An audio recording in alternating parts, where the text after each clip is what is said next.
vous allez entendre ne figure dans aucun manuel scolaire. Ce n'est ni un mythe, ni une légende. C'est une mémoire fragmentée, volontairement détruite. Quand on parle des Mayas et des Aztèques, on nous parle de calendriers de sacrifices de temples perdus dans la jungle. Mais on ne nous parle jamais de l'essentiel. D'où venait leur savoir, car aucune civilisation dite primitive ne peut mesurer des cycles cosmiques de 26 000 ans, aligner des pyramides sur des constellations, prédire des bascules énergétiques planétaires, coder le temps comme une structure vivante. Ce niveau de connaissance ne s'invente pas. Il se transmet, et pour comprendre les Mayas et les Aztèques, il faut remonter bien avant eux. Avant notre humanité actuelle, la Terre a connu plusieurs humanités. C'est un fait retrouvé dans les mythes, dans les textes anciens, dans les traditions chamaniques, dans certaines sciences interdites. Les Mayas parlaient de soleils successifs, des mondes créés, des mondes détruits, des mondes réinitialisés. Nous ne sommes pas la première version de l'humanité. Avant nous existaient des humanités plus grandes, plus longévives, connectées à la conscience planétaire. Et au sommet de ces cycles se trouvait une civilisation pivot, l'Atlantide.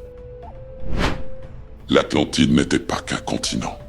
C'était une civilisation issue des étoiles incarnées sur Terre. Les Atlantes n'étaient pas tous humains au sens moderne. Ils étaient d'hybrides génétiquement avancés, interdimensionnels. Ils maîtrisaient les cristaux géants, source d'énergie libre, l'antigravité, la conscience comme technologie, la manipulation du champ magnétique terrestre. Les pyramides du monde entier sont un héritage atlante. Quand l'Atlantide s'effondre, cataclysme, guerre interne, abus de pouvoir, les survivants fuient. 3 grands axes, l'Égypte, les Andes, Mésoamérique. Les Mayas et les futurs Aztèques descendent de ces lignées atlantes. Le savoir atlante n'était pas donné à tous. Il était transmis par des prêtres gardiens des lignées spécifiques, des initiations vibratoires. Chez les Mayas, le sang était un vecteur de mémoire. Certaines familles portaient le code. Ce n'est pas du symbolisme, c'est de la biologie sacrée. Les rois mayas n'étaient pas élus. Ils étaient désignés par l'ADN. Leur rôle, maintenir l'alignement cosmique, garder les portails énergétiques, dialoguer avec les dieux. Les Mayas ne parlaient pas de dieux abstraits. Ils parlaient d'êtres descendus du ciel. Parmi eux, Kukulkan, Quetzalcoatl, chez les Aztèques. Description précise, peau claire ou écailleuse, parfois barbus lumineux, capables de voler, capables de disparaître. Ce sont des êtres non humains, pas des métaphores. Ils venaient de systèmes stellaires précis, Pléiades, enseignants Sirius, architecte, Orion, gardien, contrôleur selon les époques. Le calendrier Maya n'est pas un calendrier. C'est un système de navigation temporelle. Une carte de la conscience, une horloge galactique. Bilan code, les cycles solaires, la précession des équinoxes, les ères cosmiques, les cycles d'extinction et de renaissance. Les Mayas savaient que le temps est non linéaire. Le 21 décembre 2012 n'était pas la fin du monde. C'était la fin d'un verrou, la réouverture d'un cycle, un réalignement. Terre, centre galactique. Pourquoi la Mésoamérique? Pourquoi cette région? Parce que c'est un nœud énergétique majeur, un point de la grille cristalline terrestre, une zone d'accès à l'intraterre. Les pyramides mayas sont des antennes, des stabilisateurs, des portes vibratoires. Elles ne sont pas des tombes. Mais ce que l'histoire ne vous dira jamais, c'est que sous ces pyramides, il existe autre chose.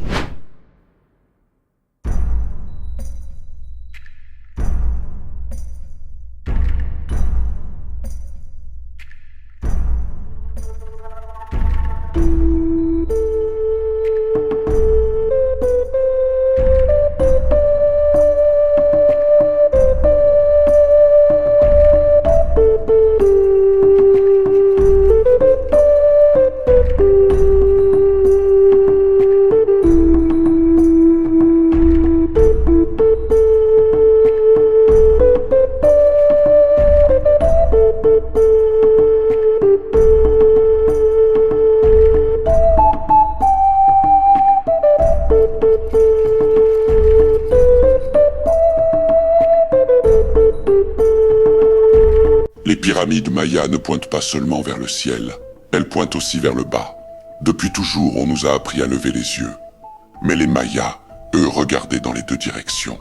Car selon eux, le monde ne se limitait pas à la surface. Il existait un autre royaume, un monde intérieur ancien, plus vieux que l'humanité moderne.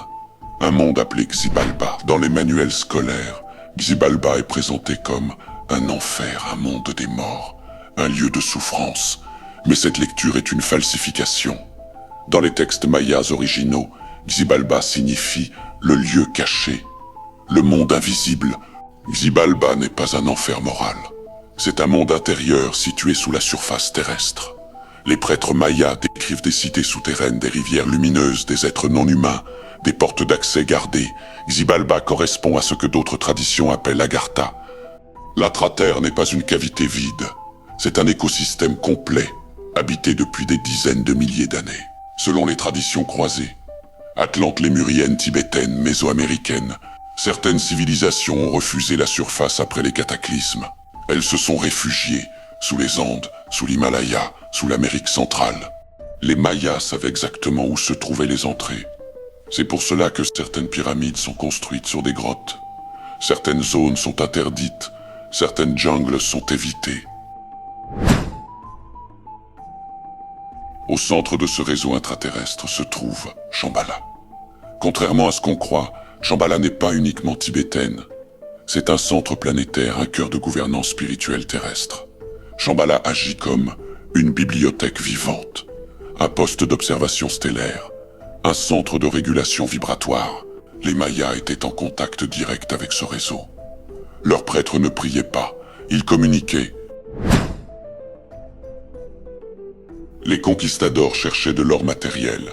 Ils ont tout détruit pour ça. Mais l'Eldorado réel n'était pas une cité en or. Eldorado désigne en réalité un lieu de connaissance dorée, un centre d'activation solaire, une cité vibratoire. L'or n'était pas une richesse, c'était un conducteur énergétique.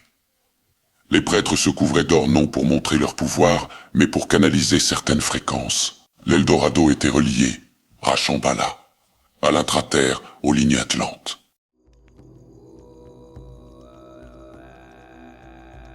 Les portes ne sont pas physiques uniquement. Il existe des portes géographiques, des portes vibratoires, des portes génétiques. Les Mayas utilisaient le son, les chants, les tambours, certaines plantes sacrées. Le DMT n'était pas une drogue. C'était une clé de perception. Quand les conquistadors sont arrivés, ils ne pouvaient rien voir. Pourquoi?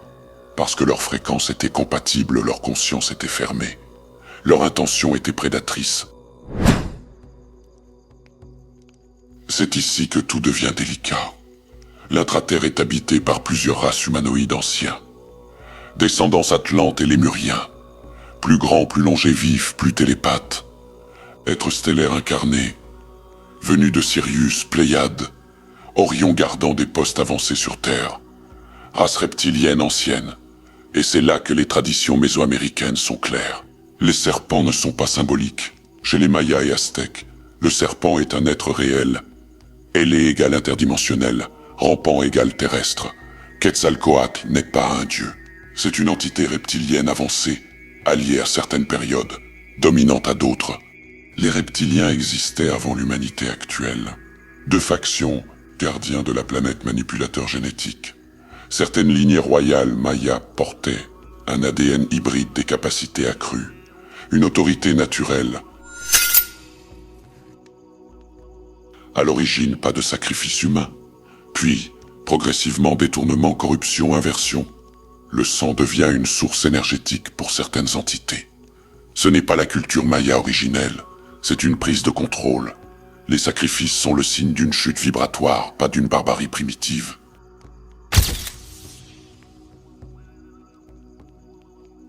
Ce que vous allez entendre explique pourquoi l'histoire officielle ne peut pas dire la vérité. Les Mayas n'ont pas disparu par hasard.